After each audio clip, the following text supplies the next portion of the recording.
In just 24 hours, the hot and windy temperatures have cooled into snow. On your left is video that we took yesterday in Boulder, if you can believe it, as hikers went outside to take advantage of the warm weather. And on your right is a live look outside Lookout Mountain where you can't see a whole lot. It's covered by clouds and a lot of snow out there. Temperatures dropped almost 50 degrees from the high yesterday to the overnight low today. Thanks so much for joining us at 5. I'm Mark Salinger on this Sunday. And after today, we're going to see those temperatures jump again, heating up as we bring in some record-breaking heat to start the work week. Want to bring over Corey Reppenhagen now. And Corey, we're talking about like summer-like temperatures almost. Yeah, how's that for March whiplash, right? We're used to these big temperature swings in March, but nothing like this. This swing will be historic. We've never seen temperatures like this that are coming down the pike, but right now, we're still enjoying our one day of winter. I-70 a little bit jammed up here at the tunnels. Sun is shining just a little bit, and there's also some snow flurries going on up there. Here's the results of that storm system that went through overnight. About 1 inch to the north here, right in the city, 1 to 3 inches. Look at this nice little pocket here of 4 to 10 inch totals. 10 inches down in Larkspur, 7 inches up at Loveland Ski Area. That shot that we just saw there. So officially here in Denver, 0.9 inches. That gets us up to 22.8 for the season. That's tied for the third worst snow season we've ever had here in Denver. So we're gradually digging ourselves out of the basement. I'm not sure if we have anything left in the tank though. Here's our storm system that just went by. We've got severe weather out in front of it, a blizzard up to the north as we just got scraped by that thing here in Colorado. But it's close enough here where we'll keep flurries in the forecast until about 10 o'clock tonight.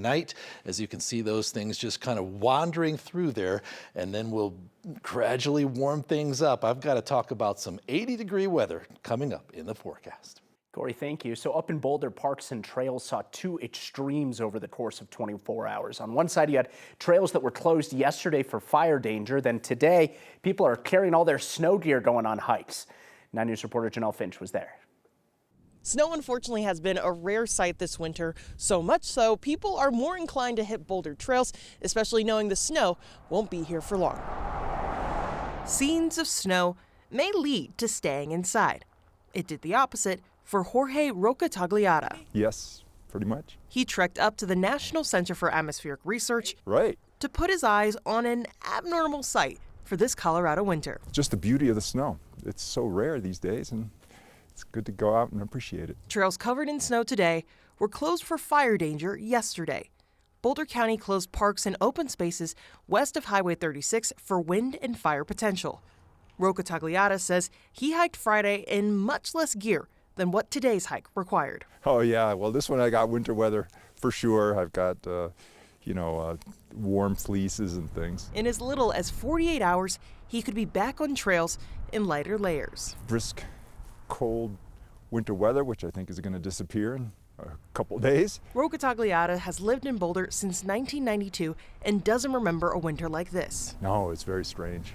Yeah, especially that January warm spell that we had.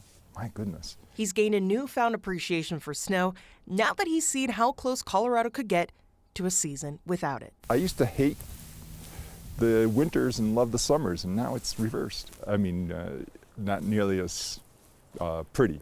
Temperatures in Boulder County later this week are expected to be in the mid-70s to even possibly the 80s. In Boulder County, Janelle Finch, 9 News. 9 open space trails and parks were closed yesterday because of that high fire danger. Some people were still out hiking them, but the county says the enforcement was mainly to try and get people to remember not to start any fires because of that fire danger that happened when it was so warm out. So because now today of those cold temperatures, Denver's cold weather shelters are open right now. All the shelters are pet friendly. They'll provide food, showers, and blankets for people in need. They won't be open for long though. Shelters close at 11 a.m. tomorrow morning as the state heats back up again. Xcel Energy announced this morning that everyone affected by the planned power safety shutoffs yesterday has now had their power turned back on. But the people whose power went out because of wind damage, they're still in the dark. Right now, there are about 1,600 people without power. That's a small number compared to the 18,000 who had their power shut off yesterday because of those winds and fire danger. The outages started yesterday afternoon in areas where weather conditions met the company's criteria for what they call public safety power shutoffs. That criteria we still don't know a whole lot about or what information we have on it. The move is meant to reduce wildfire risk during high wind and dry conditions. One customer that we spoke with has gone through multiple shutoffs over the last few months. She doesn't think it's the right solution. If they're not going to be able to provide this essential service, I think Xcel Energy should go ahead and start supporting people at obtaining solar service as well as a battery backup. Helping families, have electricity during these outages.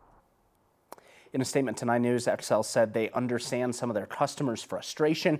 Remember, when these shutoffs happen, crews have to inspect every line before power is turned back on. So props to those crews for working through a cold night with all that snow to get everything turned back on. And taking a live look outside over Denver International Airport, that's where it is. There it is. There's the runway there. Spring break travelers were out of luck this morning yet again as high winds caused a ground stop for several hours. Today, there have been more than 600 delays at the airport, 94 cancellations out of Denver. Yesterday, there were similar problems at the airport because of wind. And if you're traveling for spring break, DIA is asking you to throw in a couple extra bucks to help out some people in need. The airport is asking the public to support TSA workers who are currently going without pay amid the partial government shutdown. Just missed their first full paycheck since the shutdown started, and it comes just as spring break rush starts. Airport officials say the donations will make the uncertainty a little bit more bearable for those federal officers that continue to work. The airport is accepting $10 and $20 gas gift cards as well as food donation gift cards. Visa gift cards are not accepted, so think places like Walmart, Kin Supers, or Costco. There are drop-off locations for those gift cards in the terminal.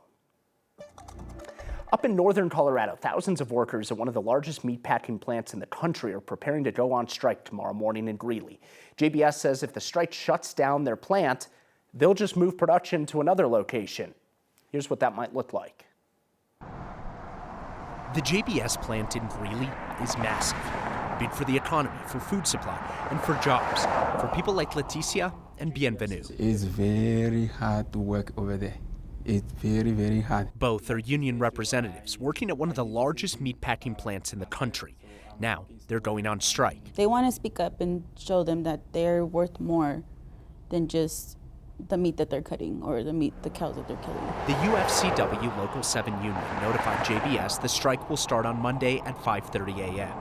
At the center of the dispute are what Union President Kim Cordova calls unfair labor practices. That JBS is charging workers for the replacement of personal protective equipment that they are responsible to provide. She also cites low wage increases, saying the company is putting profits over worker safety.